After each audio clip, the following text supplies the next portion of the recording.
The other big story we've been tracking this hour, the Madurai bench or the Madras High Court has called for legislation regulating internet usage by children. The court observed that with rising concerns over social media misuse, India must act to protect its young users. The High Court bench has also asked the state governments to prepare an action plan to spread awareness on child rights and safe internet practices until such a law is framed.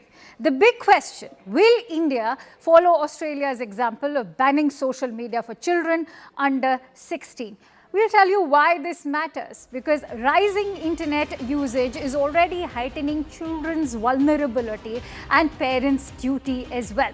The centre may explore the possibility of passing legislations like the one that has been enacted in Australia in December this year itself.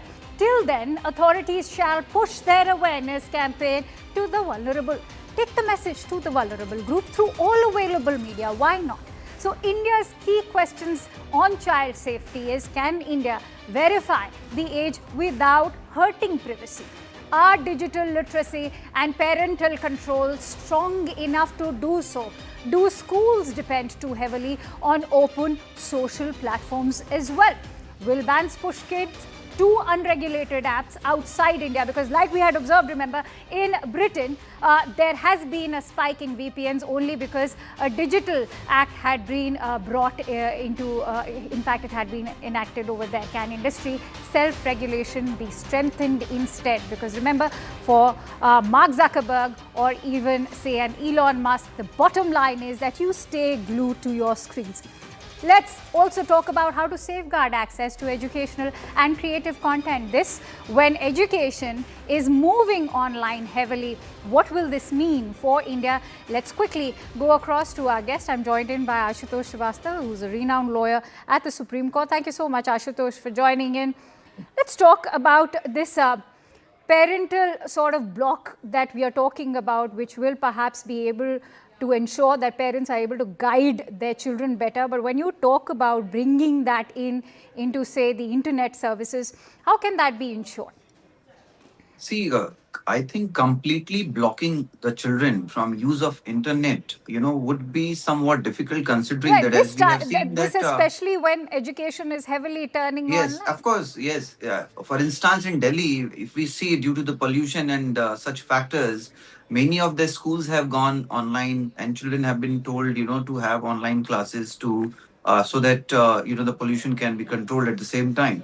Now, if we see, the Australia, which has recently passed an act, legislation in December 2025 itself. As per that, they have completely banned the use of internet or the social media by the children, below the age of 16. Now, the question arises whether the same rule can be applied here, because we have this DPDP Act, Digital Personal Data Protection Act, which was framed in 2023. And in that act as well, the children have been covered, that they, considering their age, they should not be, supposed to be bullied by others. And But so many clearly, factors all of have that been, is rampantly happening. yes, so There is many, yes. cyberbullying, there is Yeah, pedophilia, there's yes. exposure to However, online pornography. All of that is yes. happening. So, yes, and a parent consent is also required there, what law we have in hand at the moment. And as per the consent only, the child's any sort of information can be fed into the social media. So these factors are already there. However, there is no age factor as such mentioned. And if you see the many of the other countries also, like France, Germany, Spain, so they also have made certain laws by which they are trying to regulate, the kind of contents the children would be using through internet. So I think instead regulation should be the first criteria instead of completely banning it. And the High Court has clearly told the center also to to consider, what best can be done in the interest of the children. And I think even the rights commissions, which were formed under our National Commission, Protection of Child Rights Act 2005. So they should also do their duties. This is what the High Court has stated, that you must perform your duties. You have been formed to look after the children, their welfare, and also that they should not be, exposed to such kind of use of the certain social media, or to the pornography, or to any such material which could cause severe mental losses to the Okay. children in our country. I can see Pavan Duggal and Kasturi Shankar, who is an actor, is also joined in. Thank you for joining in. Kasturi, if I could quickly come to you. When we talk about behavioral change, it's not a sprint. It has to be a marathon-like approach, whether it comes to, say, controlling speed limits or bringing in, say, changes for issues like drinking, smoking. And similarly, when you talk about consumption of social media content for children, what do you think is the best option? Because we've observed that in Britain, the Online Safety Act was introduced and there was an immediate spike in VPNs. So why wouldn't children in India also learn to circumvent the law? Absolutely, you actually hit the nail on its head. I'm here not just as somebody in the social spotlight, in the public spotlight. I'm here more as the mother of a teenage boy. Appreciate. And I actually discussed this very question with him. I said, what do you think about what they have proposed in Australia? And he says his point of view is that all these rules are not going to make a difference unless it's the execution that matters. You can have 100 rules on paper, but how you enforce them and how you implement them is what really makes the difference. So I'm of the opinion that an awareness campaign would do a lot more good than having obscure laws that no one knows about. Now, if you let's say we have an age limit on children, Instagram, I believe, already has an age limit where you have to be 13 or over to be part of Instagram. In fact, we started introducing teen accounts also. I think there's a separate platform for teenagers. We have baby accounts purportedly run by their parents. So, adults are actually showing how to circumvent the rules anyway. So it's always about, these rules are very good. हमारे पड़ोसन के बेटी बच्चों के लिए ये तो बहुत अच्छे rules है, मेरे लिए नहीं. I don't need to follow the rules. So we have adults who will show their children how to circumvent the rules. Okay, stay with me, Kasturi. I also quickly want to bring in Pavan Duggal, who's a cybersecurity lawyer as well. So, Mr. Duggal, in your opinion, whether it comes to, say, robust age verification, ensuring there is teenage-friendly content served online, how can social media platforms ensure this? Well, social media platforms in India are governed by the IT Act. They are only for the due diligence.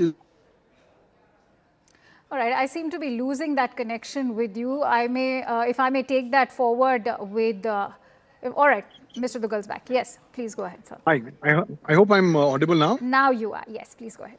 So I'm trying to say the intermediaries in India are covered under the IT Act. They are required to exercise due diligence. They do that by following the IT rules 2021.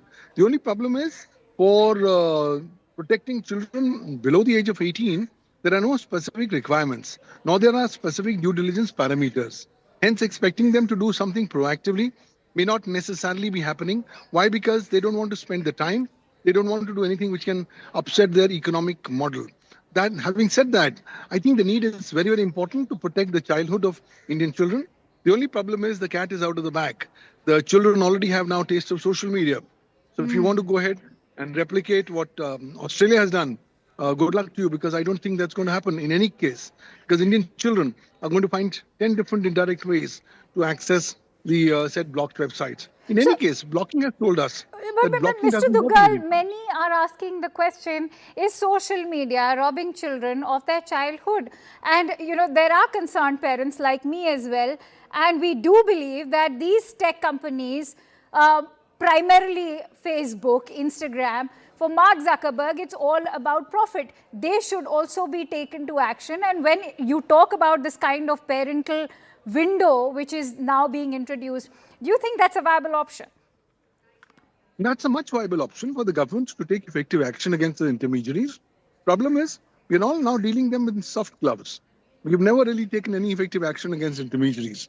Once we take action against them, once we mandate new parameters for due diligence for protecting the childhood of Indian children, then to a large extent, they will be duty bound to follow. If they don't follow, they're actually going ahead and losing their statutory exemption from legal liability. So either way, that's the best way forward. So the onus first has to go to the government. It needs to come up with new due diligence mechanism. The onus needs to come up on the government for enforcing these due diligence parameters. And the onus also needs to be upon the parents. Let's try to sensitize our children that, look, there are the pitfalls, the downsides that are waiting for you. So it's going to be a holistic 360-degree viewpoint that will have to be taken. Everybody will have to contribute. But if you're telling the children, sorry, nothing from social media from tomorrow, they're going to revolt. So that's not going to happen. The better thing is to win their confidence, talk to them as friends, and hope the government comes up with strong norms, following what norms are given in Australia, so that the childhood of Indian children can be protected and preserved in the coming times. Kasturi, would you like to weigh in on what Mr. Duggal has just said? Oh, I thought he was extremely lucid and made such valid points. I'm all for safety. I believe that laws which oversee safety of children, preventing grooming or any kind of scams and sexual activity online with children, we see a lot of that these days. Any kind of regulation is welcome. But again, as I said, it's not the regulation that is going to protect our children. It's the implementation of those laws that's going to protect our children. Also, the flip side of it is, if you take a blanket ban, which will not work anyway, you blanket ban something, I think that will actually increase interest in the product and people will start going after it with renewed gusto. It also takes away the safe spaces of children with special needs who don't have opportunity or access to physical social interactions. So, you can't do a blanket ban just based on age. I think it has to be need based, it has to be there are a lot of factors. Every educational qualification, Okay. parents' educational qualification. So, frankly, safety is welcome, but let's not become a license raj where the government is just harassing business owners and product brand managers with another license to pander for. All right. I want to give quick closing thoughts to Ashutosh Srivastav as well on that note. Ashutosh, if I could quickly bring you in on that note with quick closing thoughts about how, in your view, do you think, how much of an impact will the parental window have on this suggestion? Do you think that that will be able to sort of curb the kind of adverse effects we've seen, whether it comes to, say, mental health issues, adding to the anxiety, the depression, the doom scrolling that teenagers are now being subjected to? Yes, this is a very important factor in today's times. But I feel that, the internet is equally important and useful for the children for their education. But at the same time, use of certain content in the internet could be harmful to them. So there has to be some level of balancing, that there has to be some regulation by which the contents are to be verified, and it should be regulated what is being shown to the children, and they should have limited use of the internet related to their education, considering the today's modern era of the education and the kind of knowledge what they gain through the internet. So everything is equally important, but banning completely, I think, would be somewhat harsh and difficult for the children in today's modern times to study also at the same time.